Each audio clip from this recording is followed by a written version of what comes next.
Good evening.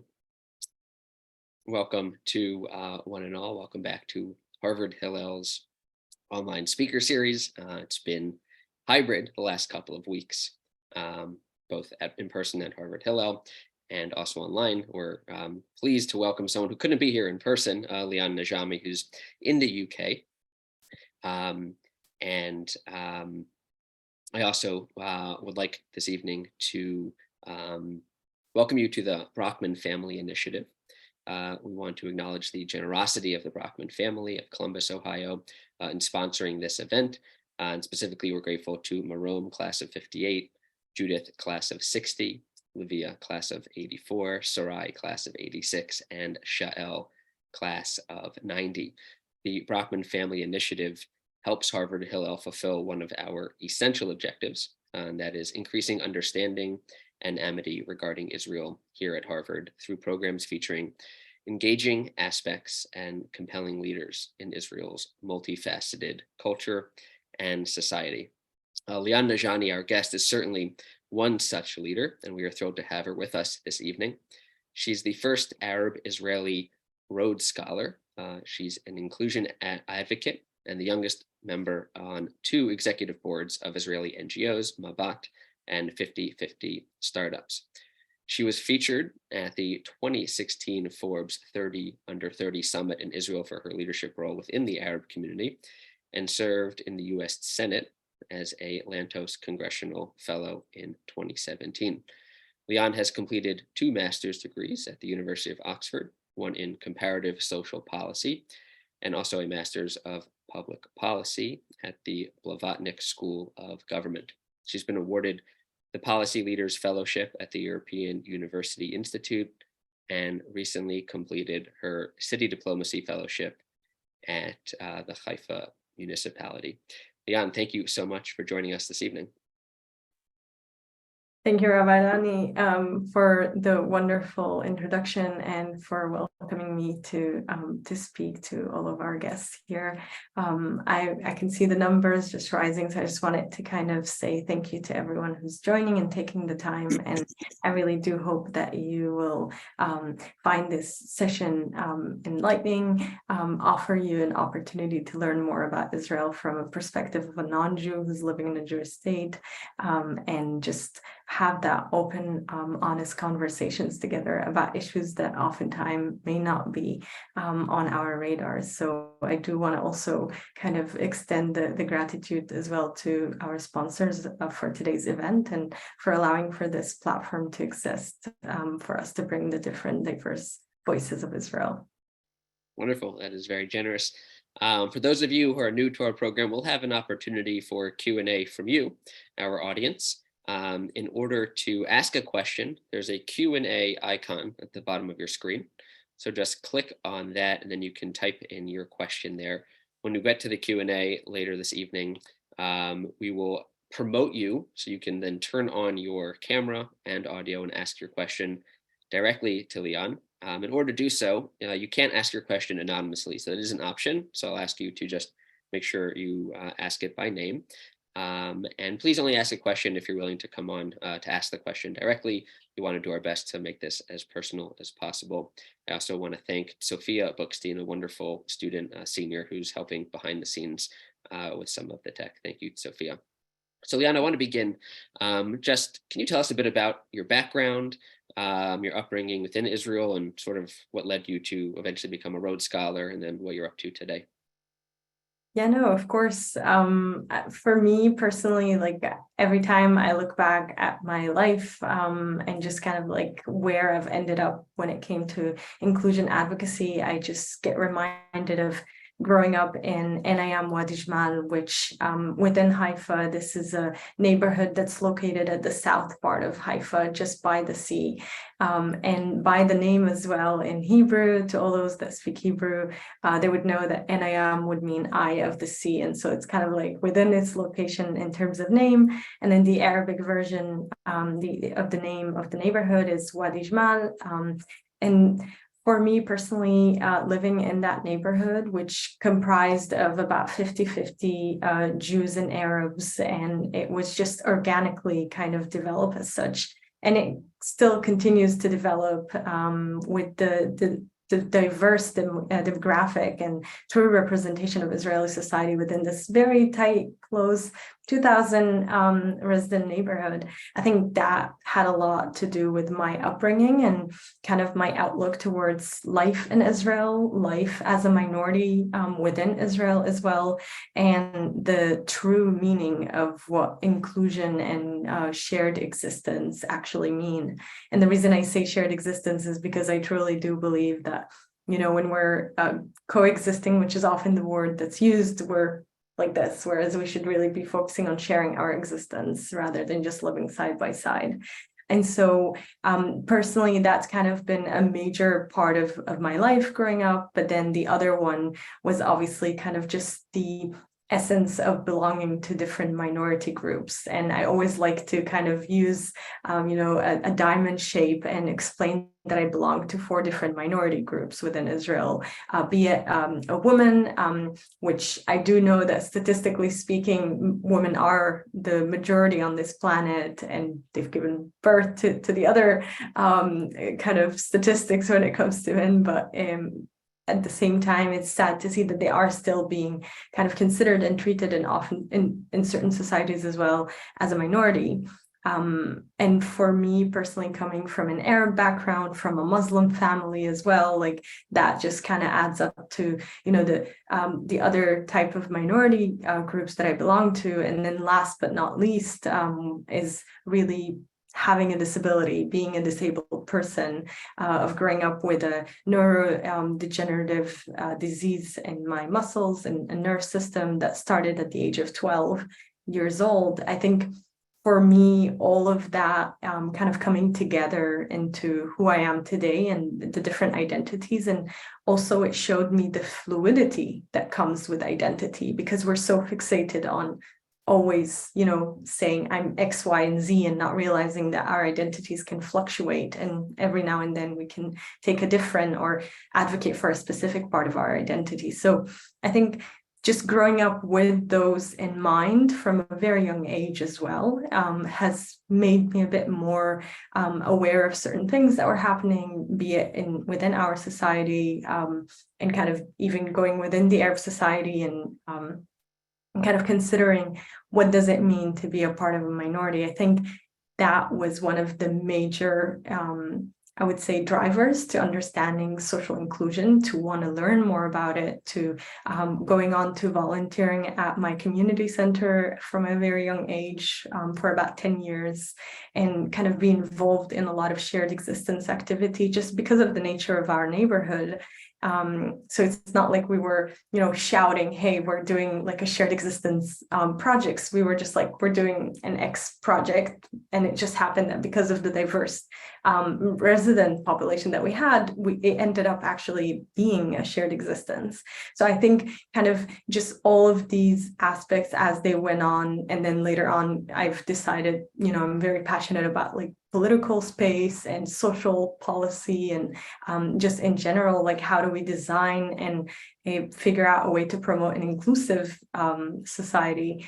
I got drawn to learning more about it at university, and before I knew it, I was going on to finishing my bachelor degree at Haifa University, actually, and I got basically directed towards this program, the fellowship program for Lantos and Humanity in Action in Congress, where they do have one representative from Israel. So I shot my shot with that one, and I threw my hat in the ring. I had just finished my bachelor degree. I did not expect to get it at that point, but universe has its way. And before I knew it, I was moving to Washington, D.C., which was a great experience. It was also the first time in which a senator on the Senate floor was referencing to Arab Israelis in American politics during a speech. And I knew that I felt very proud to bring that representation to there and make sure that people are aware of the different minority groups inside of Israel.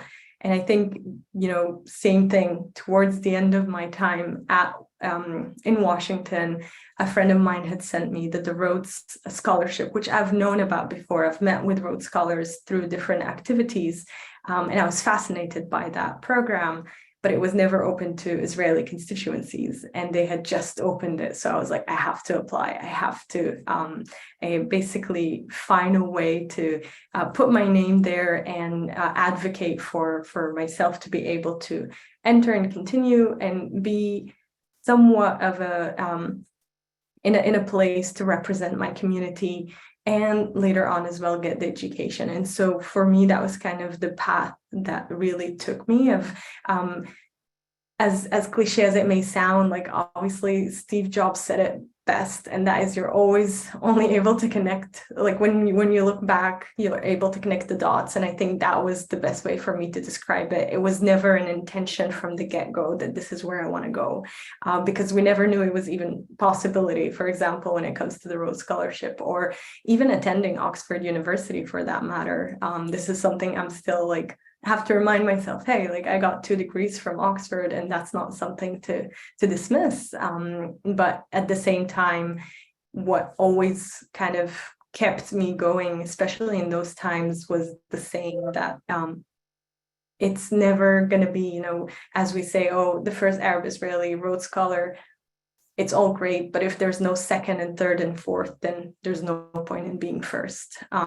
So yeah. Well, thank you. I'm very curious. You mentioned a number of different minority identities, but you didn't mention Palestinian. So can I ask you, for you, why you choose not to use that as an identity? And is that a choice? And of your Arab-Israeli peers or family members, how do they make that decision?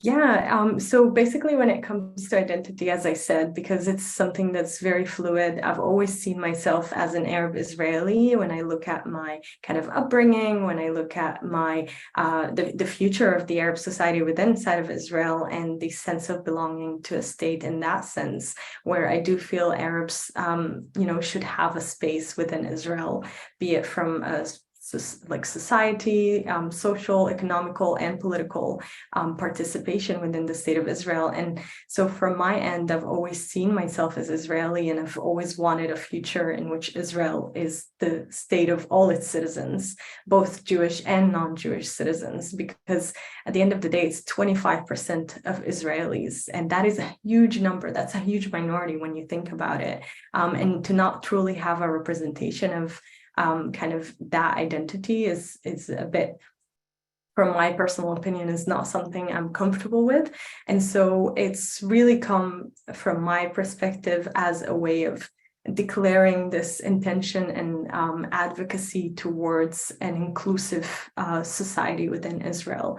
And personally, when it comes to my Palestinian background, I've always said, like when I'm talking to people to explain a bit more, I've always been, okay, I'm an Arab Israeli of a Palestinian descent, because at the end of the day, 3 of my grandparents were actually born during the Palestinian times, and their birth certificates say, the Palestinian state and so on. So I think this is something that is there, the history is there, but from my perspective, I've always been wanting to and interested to kind of look towards the future.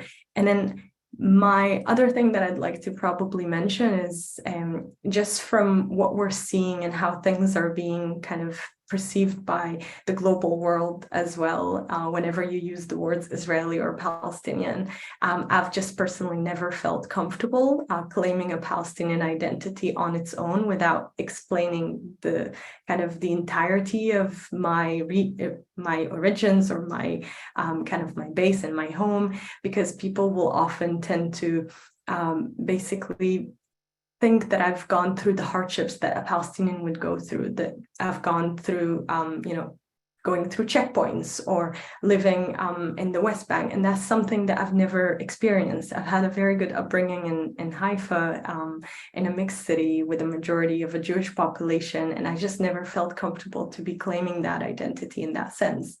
But that is not to say that I don't have friends and family who look at the Palestinian identity more so from a perspective of, hey, like this is my cultural identity, and that's what I want to say. And we've actually seen a lot of a rise of people also combining both identities and saying that they're Palestinian Israelis. And I find that fascinating, because they're able to actually kind of blend together those two identities that we've been told for so long are kind of black and white. And I think that that's a very, very admirable in my opinion, because it is speaking at kind of looking at things a step forward, with Israeliness being more of a nationality and Palestinian being more their cultural background.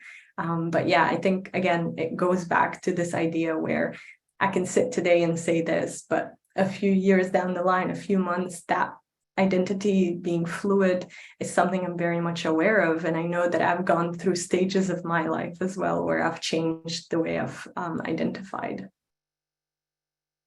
So I'm curious how often you go to the West Bank and what you think your experience is like going as an Arab Israeli compared to, say, someone who is a Jewish Israeli going into the West Bank.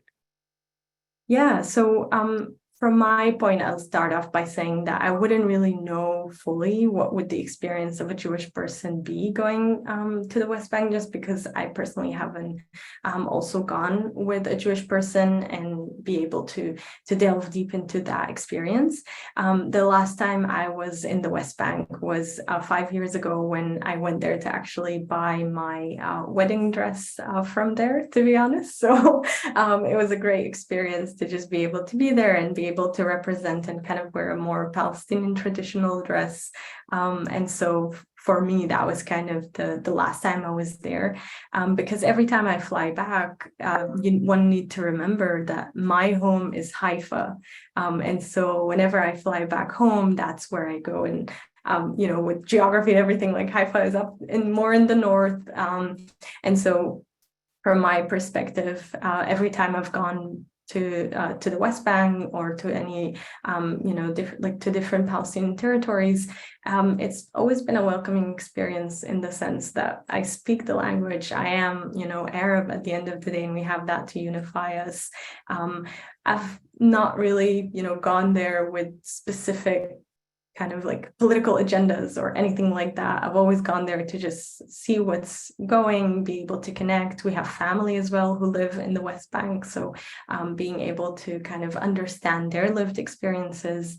So it's always been from that perspective of just connecting with the people, because again, at the end of the day, like, this is something that's quite important when we are looking at regions in which we have conflicts all across the world as well, not just in Israel and Palestine. There's this importance of making sure we are humanizing each other. We're making sure that we are able to recognize how do we differentiate between the peoples and the governments at the end of the day, and that human interaction is integral to this process. So you mentioned the governments, and there's a lot happening now, so I'll ask you about that in a moment. But before we get to that, I'm curious, but you mentioned that the Arab Israeli population is 20 to 25%. And typically, though, it's not reflected in the percentage of members of Knesset. So I'm curious sort of how you feel. Often I've heard questions about how much Arab Israelis feel like they are represented in the government by the Arab parties. And also, I know in this sort of last election that the Arab parties didn't run together, and that ended up causing, a number of them didn't meet the threshold. So I'm curious if you could just reflect a little bit on representation sort of until today, and maybe some of your hopes going forward. Yeah, I think this is a great question, honestly. If anything, I'm a massive advocate for political participation from all the kind of participations one can look into. And I mean, at the end of the day, I'm a political science nerd in that sense. And so I do believe there is that importance from a society perspective to ensure that those voices are represented. When I think about it, 25% of Israelis are not Jewish. Out of that, 20% are Arabs and 5% are kind of like a mix of Druze, who wish to be identified as their own group rather than to be kind of added with the percentage of the Arabs. And then you also have Christians that are non-Arabs and other kind of minorities. So if we look at the 20% of the Arab population within Israel, you're absolutely right that that's not a true representation in the Knesset in terms of what we see. And there's a lot of reasons for that, be it from a political systems point of view of our voting, that we don't have, unlike America, it's not like constituency basis, because I do believe that had it been the case, we would have seen probably higher representation of Arab members within the Knesset.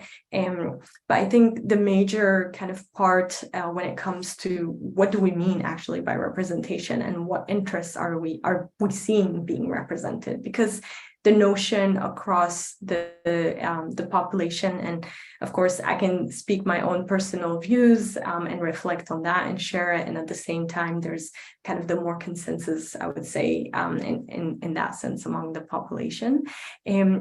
The essence of it at the end of the day comes down or boils down to two things, and that is for the Arabs within Israel, what is it that matter most to them? Are those kind of issues being addressed by the politicians, be it Arabs or Jews? Are they feeling that their voices are being heard and represented? And that's often where we do see a lot of frustration, rightfully so as well, sometimes when you're thinking about the issues that are being flagged. But then from my personal view of looking at it, I've just never really found the right voice within the Arab parties to represent kind of the vision that I have for the Arab society.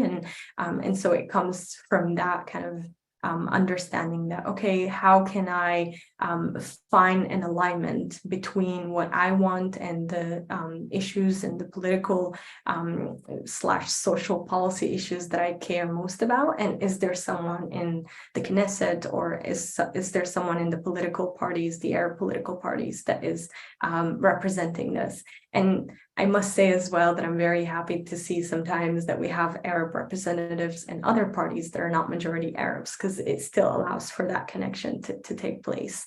And so this is what drives me as a citizen, is what are my top kind of social policy, public policy issues, who in the Knesset is there to represent those? And that's kind of how I proceed with this.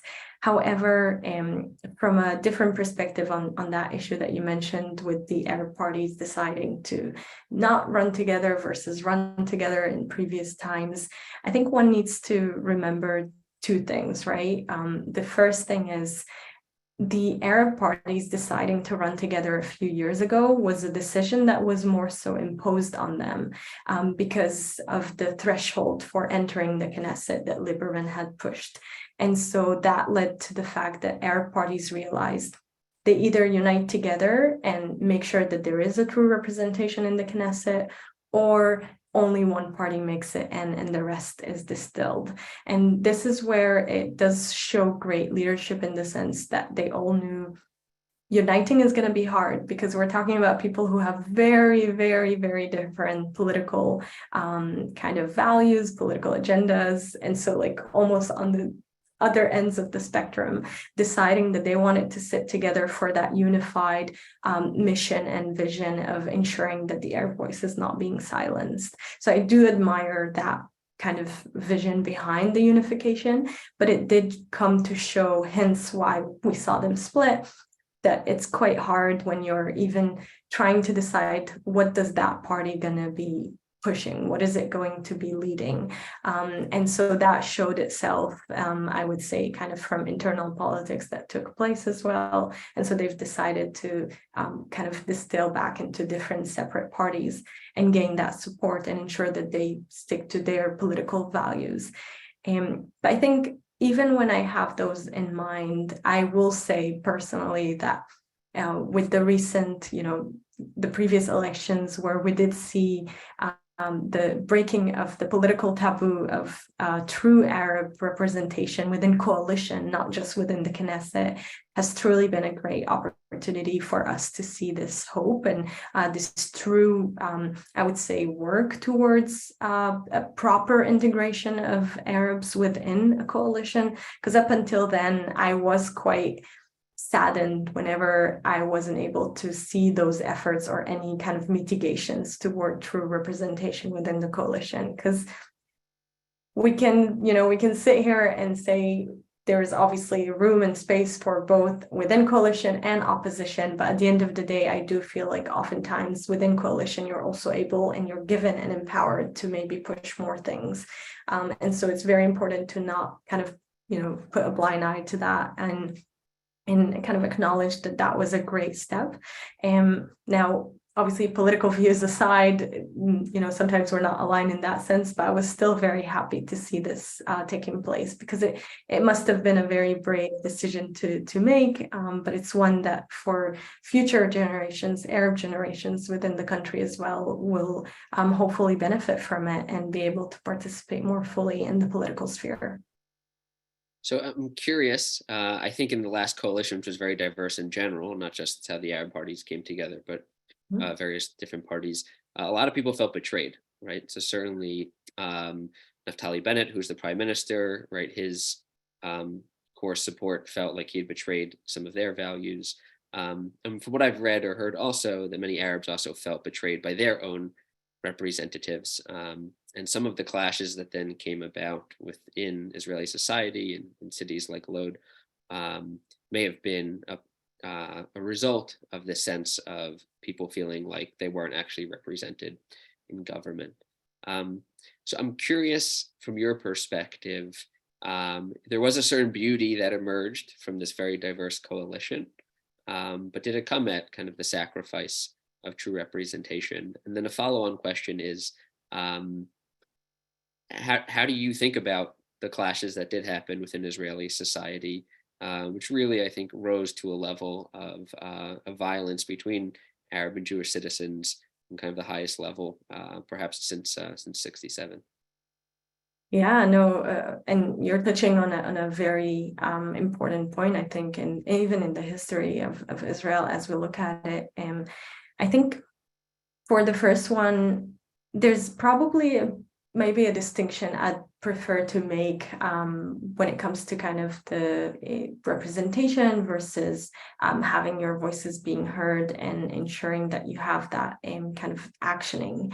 Because one thing I did notice in past legislations as well is it wasn't always just the Arab representatives of, within the Knesset that would push things that matter most for the Arab citizens. It would also be sometimes Jewish representatives, right? And so it's really about kind of trying to understand what are the challenges that are faced by the Arab society that could be resolved using legislation, and then who is taking those challenges at hand and actually dealing with it. And I think that, there are numerous both Arab and Jewish parliament members who have done that, and this has been great. But then, as you've rightfully mentioned, there is a sense among the population that we're being neglected. And I think neglection is probably the best word to describe as well when it comes to citizens, Arab citizens of Israel, because that's kind of the sentiment. And when I mean challenges, we're talking also about, very basic things when it comes to being a citizen, be it public transportation, be it infrastructure, be it education. Those are things that as a democratic country, you're wanting to make sure you're providing it for your citizens without any discrimination. And yet, on the other hand, it is being felt as discriminatory. And so what kind of efforts can we put in place to ensure that we're not neglecting anyone and that our policies are fair and inclusive? So I think that's just one kind of distinction I'd always put in mind as I'm trying to approach the sentiments that were rising, kind of leading up to what also took place in May 2021. I think the sense of betrayal mainly comes also from just the notion that, hey, like, I've casted my vote, I've exercised my democratic right to have my voice being heard, and it wasn't. And if anything, sometimes you felt like it was being silenced. And so I feel like that probably attributed and contributed to that sense of betrayal. On the other hand, I would say when we look back at that election, of course, one must ask what was the true intentions behind that unifications of all the parties, because of the fact that it was from a full spectrum of political views. And I mean, to take away Israel from this whole equation and take any other country around the world, actually, in fact, Turkey, that's coming up right now with their election, you're seeing that there's, again, this unification of many people, with various political views, who are kind of uniting together for a change. And so I would say that this is something that was taking place in Israel. And so probably not everything was broken down into the T, how it was, the vision was great in its mind and what they wanted to achieve, but perhaps the execution wasn't the best kind of implemented. Personally, from my end, and when I think about just everything that was happening, the sense of hope that we were getting to begin with, and then later on what we saw with the events that took place in May, it was a lot of feelings of kind of feeling devastated, feeling very disheartened. I think the latest event in which there was a lot of frictions was probably back in 2014 that I remember mostly. And so kind of going from there within a few years after to see it explode, I think it was bubbling under the surface. It was a lot of issues that weren't being addressed by then by the different populations. And personally as well, it was that feeling of just being put between a rock and a hard place whenever there are events and kind of military operations and wars between kind of be it Gaza and Israel or the West Bank and Israel. And I think that's quite hard. But the way the world is always looking at us is Israel, Palestine, and they forget and they neglect what's happening inside of Israel itself. And I think it was just that frustration that was rising, of feeling a sense of neglection, of feeling like they're not equal citizens within the state. And also at the same time, the feelings from the other side in the sense of rising hate speech or rising hatred and racism that we were seeing towards Arab citizens. All of it together was combining. And personally, I was at that time in Oxford finishing my master's, and I just remember that me and a few other Israeli students who were there were just coming together because it was very much leading us to this point, a low point, I would say, actually, in that journey of shared existence, where we were like, what's happening? Like, what is going on? Are we going to be able to kind of get back stronger? And I think even if for a split second, one was a bit kind of losing hope on this notion of shared existence, it was actually in those times of sitting together and reminding ourselves that right now we're hearing a lot of loud voices, and those are not necessarily the majority. And when we went back to look at numbers in those events, we realized, some of those events were talking about like 600 Arabs or 700 Jews, and we're like, cool, but the population is much larger. You have about 2 and a bit million Arabs. So to try and judge based on these numbers and reflect a reality that may be skewed is not the best. And we should remind ourselves that there is a silent majority within the country who does wish to live in shared existence, who is operating and working towards that, be it, looking back at the NGOs that I'm a part of, that's kind of the mission that they're driving, is those actions on the grounds of being able to say, you know what, it does come across as if it's doomed or as if there's no hope. But it's exactly in these times that we must come together and ensure that we are promoting the vision that it can be different, and it will be different because of these actions that are happening on the ground. And I think this is just always something that I keep reminding myself, because those events back in May were very discouraging. They were very disheartening. They were something that we didn't really expect to see, including in Haifa as well.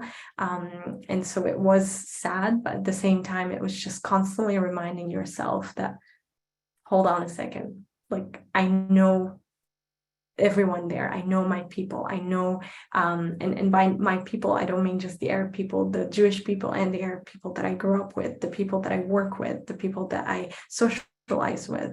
And I know that that's not what they're thinking. And so there's that hope and that seed that you must plant to ensure that even if you're seeing something, it doesn't mean that the entire population is thinking it.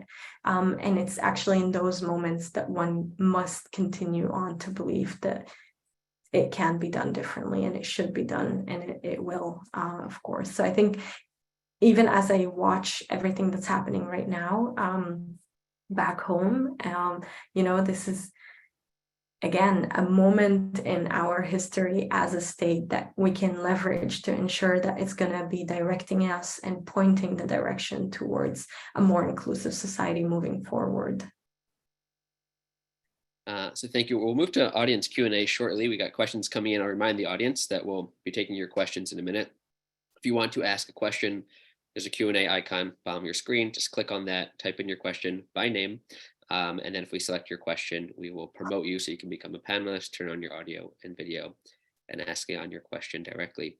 I want to ask, I think probably will be my final question for now, and that is, for many Israeli Jews, one of the most unifying parts of someone's young existence is joining the IDF. So I'm curious to hear your thoughts on Arab participation, either for military service or for some kind of national service, Sherut Leumi, and whether it's something that you participated in or how you think of that, and especially its role of kind of unifying disparate identities within Israel. Yeah, so I'd start by saying that I definitely see that this is basically a moment in the life of an Israeli citizen where, as you've said, it's unified lots of different people from different identities. But to take it from there and answer as well your question about whether I've participated either in the IDF or in Sherut Leumi, I haven't in either one of them.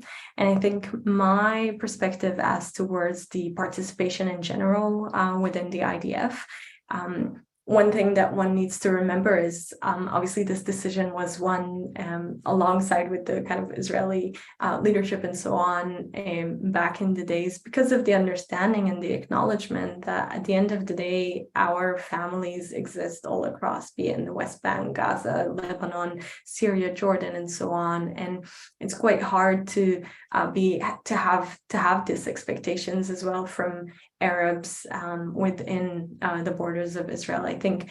So the fact that it's not kind of an obligation from the Arab side is one that I do think is right and should remain as such.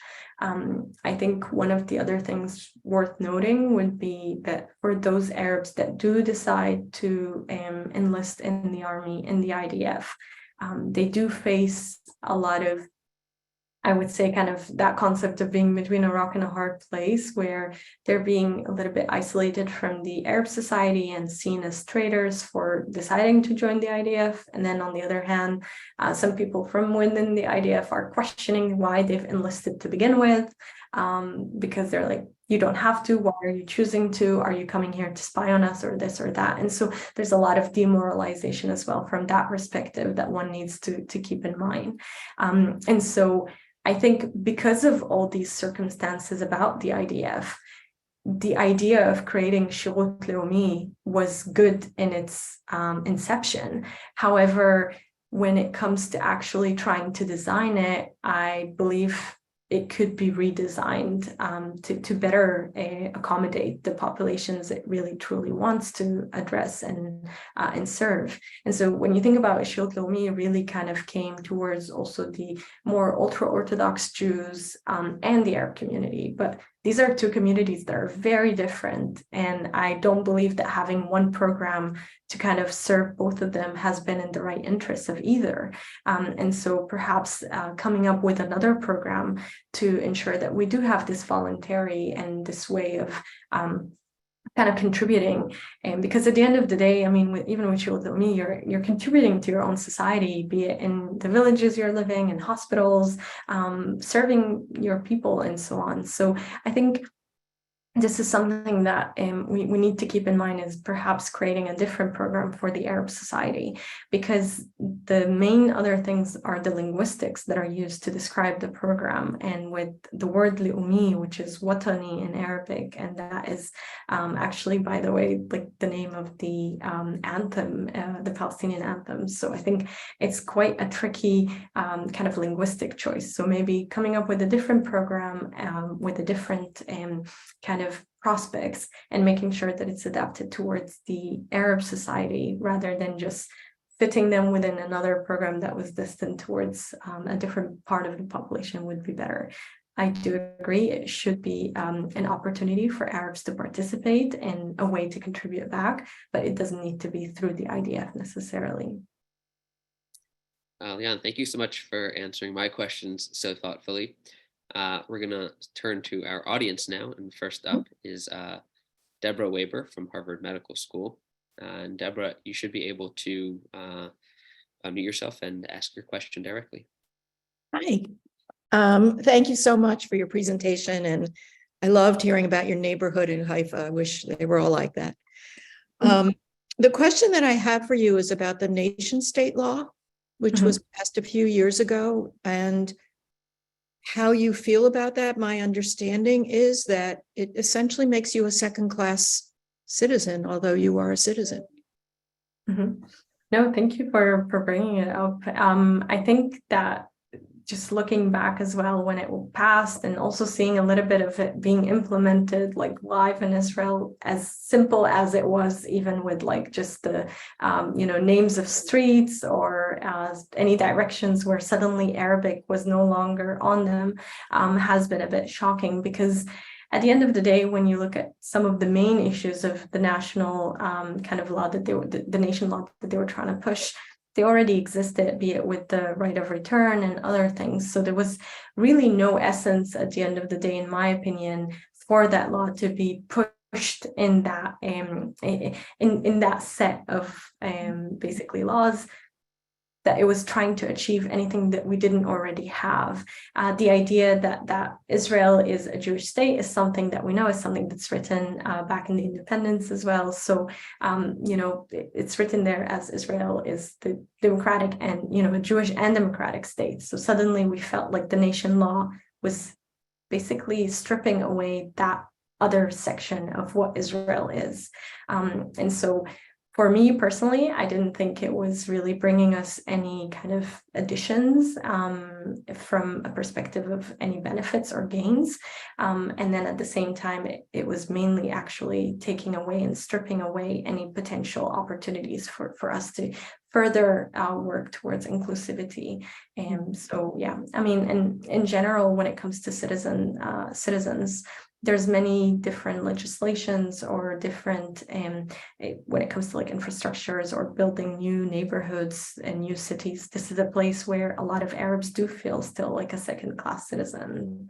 So it's again about listening to the population, understanding what are their pain points, what are the challenges they're facing, and what can we do from a legislation point of view to address those.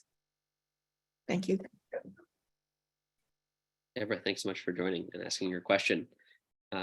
We go now to Dan Rome, who's an alum of Harvard. Dan, go ahead and ask your question. Lian, thank you for being with us. A comment and a question. The comment is I'm actually quite heartened by the way you described your sense of your own identity.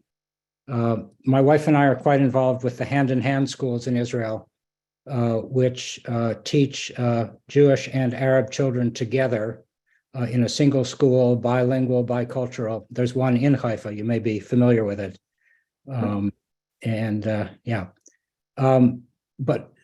So this issue that you're speaking to is close to my heart, close to our hearts. My question is this.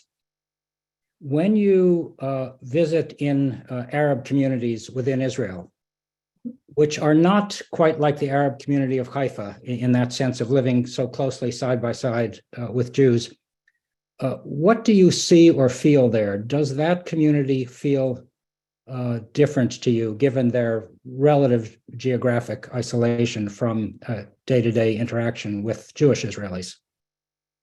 Yeah, I mean, you're absolutely right that, of course, my upbringing in Haifa, in Enaya, Wadi Jman, which is already a neighborhood within a mixed city, is going to be very much different than one living in an Arab village or an Arab city. In fact, I do have family members in Erbilin. I have family members in Asifia, which are Arab villages up in the north. And then I also have friends that I've met throughout my time in high school from Ara and Arara, which is more kind of right next to the West Bank, actually, with the border. And so it's called the kind of the Arabic Triangle, we call it. But it's about, for me personally, like all of my interactions with them, my conversations with them, as well as when I visit them, I completely understand why is it that they would feel neglected when you look at the infrastructure, when you look at the fact that they don't feel like they're being attended to the same way as,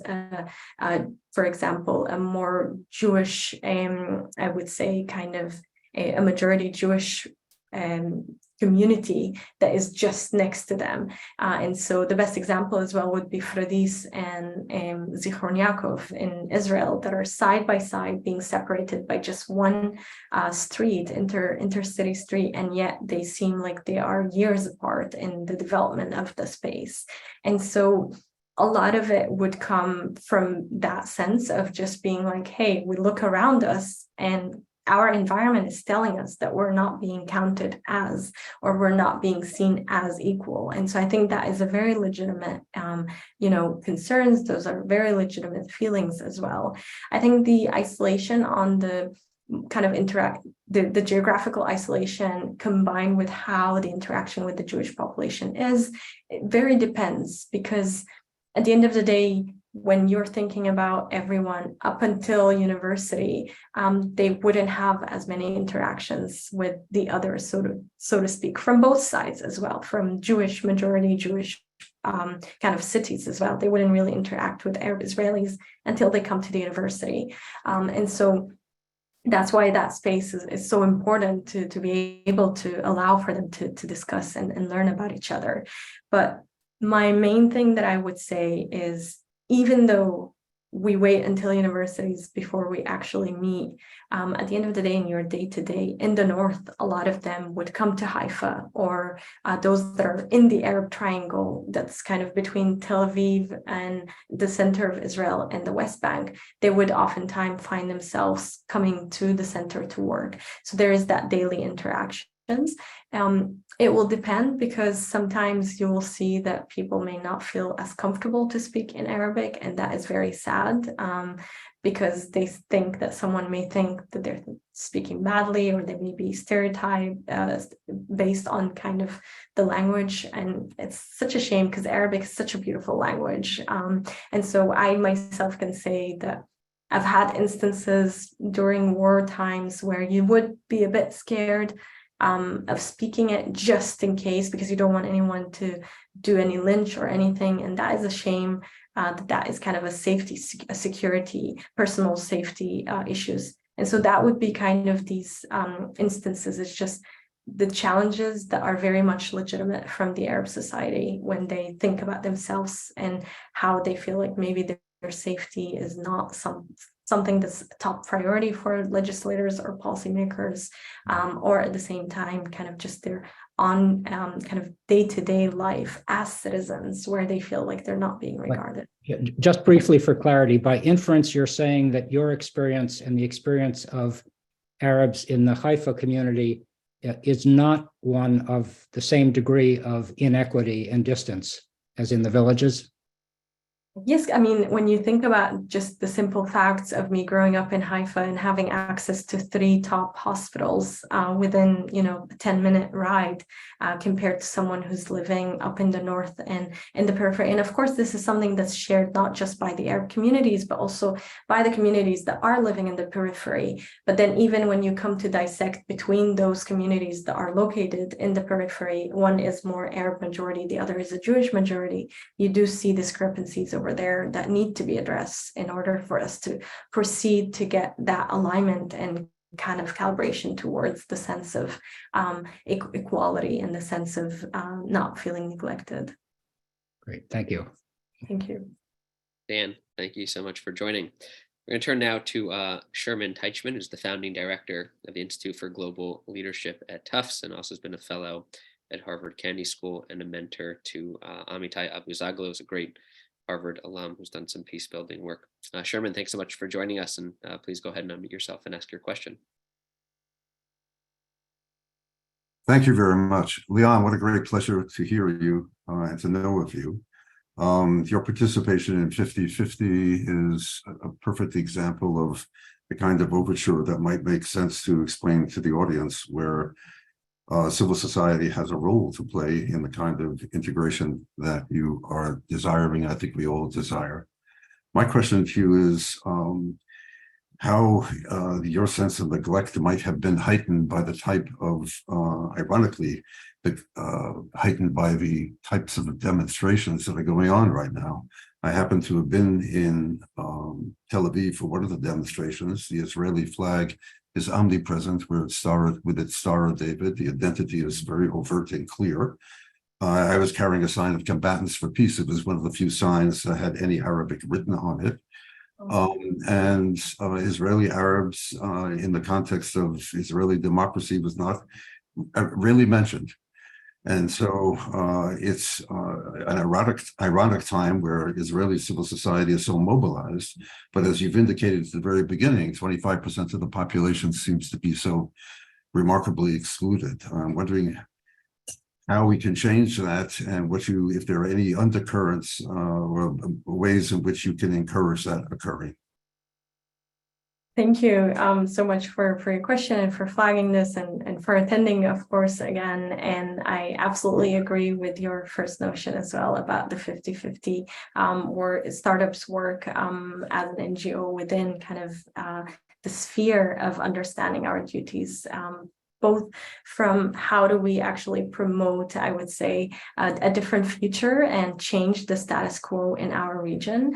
And for those who don't know about 50/50 startups, it is an incubator that's trying to change the status quo within our region between Palestinians and Israelis and kind of promote that equal partnership and startup innovation and being able to promote economical, I would say, kind of uprising in that sense within our region and economic independency.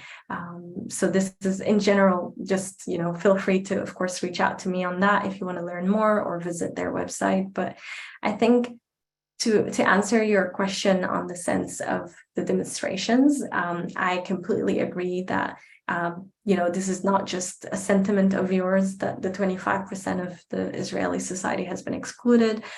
It's something that we all share because there was never this open invitation to Arabs to come and join and take part in this in these demonstrations, let alone the fact that there were no active movements or promotions toward creating such demonstrations and leading such demonstrations in majority Arabic places across Israel. And I think if there was to be one thing to immediately put in, it would be to extend that invitation to also lobby and demonstrate and try and advocate for policies that will be directly impacting the Arabic population within inside of Israel, and recognizing that the Arab population will need an ally within the Jewish people who are going out to the streets and demonstrating. And also the other one, which is something that we sometimes may overlook, and that is simply to raise awareness of these things to the Arab population, to make them understand the implications of such reforms on their day-to-days, of the importance of their participation in that civic discussion. And so it lies on both the Arab population to ensure that we're educating each other on the importance of why we need to be basically kind of getting a better understanding of everything that's happened from a legal/political view and legislations and regulations, but then at the same time for the rest of the communities within Israel to truly see eye to eye the Arab population as one that is with them and a part of the Israeli society, because we cannot ignore them. And so that will probably be my best practices, I would say, is making sure we're raising awareness among the Arab population, ensuring that the organizers of the demonstrations are opening their are sending an open invitations for their participation, as well as making sure that we're seeing a presence of these demonstrations among majority Arab centers across the country. I think these would be the first kind of moments. And then on the other hand, is ensuring that whatever we're trying to demonstrate and the ideas and the notions and the values we're trying to promote, that they also include ones that are very hard and close to the hearts of the Arab population within Israel. Also, one of them obviously being their personal safety that has been, one time after time been disregarded, and they felt like they've been neglected. Thank you. Sherman, thanks so much for joining for that great question. We're going to turn to two final questions. Just before we do so, I want to announce our next program will be in 2 weeks on reparations, Holocaust reparations, with Bill Marks, who's a Harvard alum, and that will be exactly 2 weeks from tonight. That's the 17th, I believe. I'm going to turn now to Ovadia Simcha, who for many years worked at MIT. Ovadia, please go ahead and ask your question. And just to unmute yourself first, please. Thank you very much. My question is, how do you see the possibilities of rapprochement between the Mizrahi community in Israel and the Arab community in Israel, given the common histories of language and culture that we both share? My family came from both pre-19th century Palestine, but also from Egypt and Syria and Turkey. So we lived under Ottoman rule for many generations, but shared in a very rich culture and linguistic traditions. Do you see any possibility that these two sub-communities, if I can call them that, although I think the Mizrahis are now a larger proportion of the population than they have been in the past or recent past. So I'd be grateful for any thoughts you have about that. Yeah, thank you, Vadia, for flagging this and for bringing it up, and it's great to hear as well, kind of about the diversity within the background of your family. I think you're very much on point in the sense that this is probably an untapped opportunity for those communities to connect and share. And throughout the years as I grew up, one of the things we want to also ask ourselves, and I know even from an academic point of view, a lot of the times we would write, oh, Arab Israelis, and people would just assume that this is just, Muslims or Christians, Arabs, but then others would also say, no, like you're an Arab Israeli if you come with a background of if you come from an Arabic country. And so I think a lot of Mizrahis right at the start of kind of that association of always being, you're an Arab Israeli as well. And given everything that was happening from a cultural and political context at the times, we're trying to refrain from being associated. And that was at least kind of the sentiments that we were getting, is to detach or differentiate themselves from the Arab Israelis by saying they're Mizrahi Israelis. And by doing and saying Mizrahi instead of Arabs, kind of creating this wall, this barrier between the Arab community and the Jewish Arab community. Because you're right, at the end of the day, I had neighbors that they spoke better Arabic than I did, and it's my mother tongue, but it's because it's their mother tongue as well. And we share so many traditions and kind of cultural nuances. And so from my end, it came from a point of kind of creating that distance, putting that wall and that barrier between the two communities because of the negative association that they didn't want to have. It's also been because within the Israeli society, we've also seen the word Arab being used as a derogatory term towards the start as well. And so that was another kind of reason why the Jewish Arab community has decided to maybe kind of distance itself. So I'd say is being able to address and acknowledge why was that reason for Jews who came from Arab countries to decide not to be called Arab Israelis and actually kind of differentiate themselves as Mizrahis and just understand where it was coming from, and then at the same time try and find ways to connect over those common things that we have together.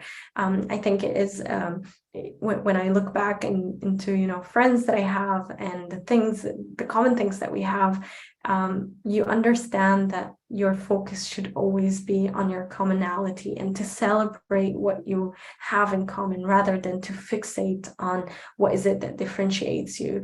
I think that would be kind of the best way. But again, from my personal view, it really came from creating that barrier because of the negative or the derogatory usage of the term Arab right at the start as well. Sorry. Thank you very much. Thank you. Thank you, Ovadia. Lian, I want to conclude with one final question for you, which is what gives you the most hope? What gives me the most hope? Mm-hmm. I think is basically all the activities I've participated in, all the different projects I've been on and got to meet the amazing people who shared that excitement towards creating this vision for Israel and just in general for inclusive societies. I think it's the work of many NGOs and civil societies on the ground who are not, they're not giving up. They're keeping the light on for everyone. I think this is very important to just acknowledge and be aware of these activities. And then last but not least is just human connections. I mean, I've had many instances in which I knew people had a very specific view on what was going on in my region. And all it took is sitting down for a cup of coffee with them and sharing my personal story in order to kind of make them understand that it's very much filled with nuance. And then that human connection is one that you can't beat, in my opinion. And so I think my focus is always on that, on human connections, on having trust and faith in people, in humanity, and knowing that at the end of the day, we all want one thing, and that is really to live a great life and to leave a good legacy. So that's what always keeps me hopeful. Thank you for those inspiring words and for your very thoughtful comments and reflections and for answering my questions and those of our audience. This program will be online on our Facebook page immediately for those who want to watch a recording or share with others. Jan, thank you so much for your time. I know it's about 1 a.m. Where you are. I hope to see you in person. So next time you're in Boston, please do come by Harvard Hillel, if not maybe in Israel. But thank you for your time. And thank you all to our audience. And I want to wish everyone out there celebrating Pesach, Passover, a happy Passover. And Lian, thank you very much. Thank you so much for having me. And do please feel free to reach out. And Rabbi Dani, you're more than welcome to share my contact details. And I do hope to see you in person as well, hopefully in the near future. And I'd like to extend the wishes for a happy Passover as well to everyone. Toda rabah, thank you, shukran. And I hope you have a great rest of your evening. Thank you. You too. Good evening, everyone. Lian. Toda.